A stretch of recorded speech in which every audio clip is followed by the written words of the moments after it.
vasta nukkuu. No minä oon jäänyt. Me mennään tosi myöhään. Siis kyllä joskus sellaisen pienen pätkän sitten ennen 12 yöllä ja yhden aikaa varmaan ja kanssa sitten.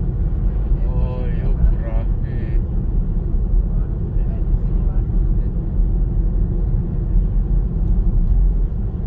Miettii sitä, että jos hänen kotimaassaan, niin meillä on kello 12 yöllä, niin siellä on vasta 6 illalla.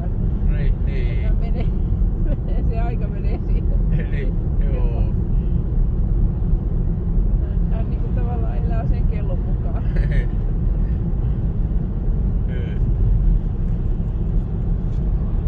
Ja sitten jos mulla on johonkin menoa, niin kyllä mä sillä lailla vartioin sitten, että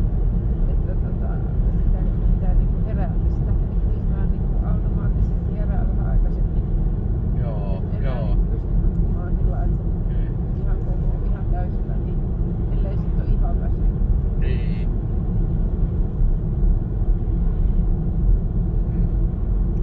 Vanhemmiten niin toi valvominen, se onnistuu aika hyvin kyllä. No niin. Sitten ne yöunetkaan, niin ei niitä tarvii niin paljon, kun voi herätä tosi varhain aamulla eikä tullut missään. No niin. Se on ihmeellistä siis.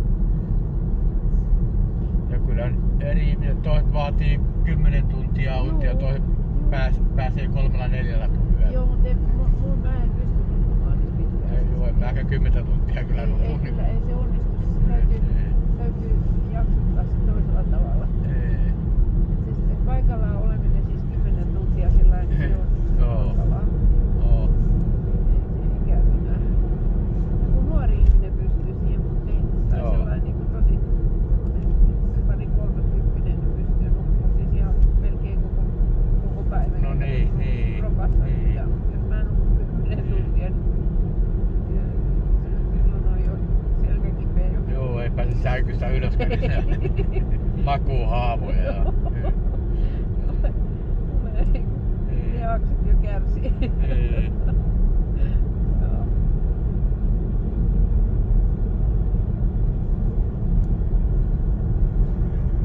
Mä jään Tampereelle ajeleen tossa, niin soita taas kun menette syömään, niin hyvissä ajoissa. Niin. Joo.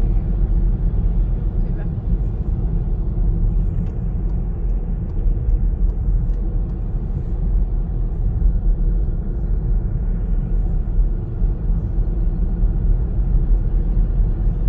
Joo, mä en tiedä, milloin hän ottaa sit vastaan.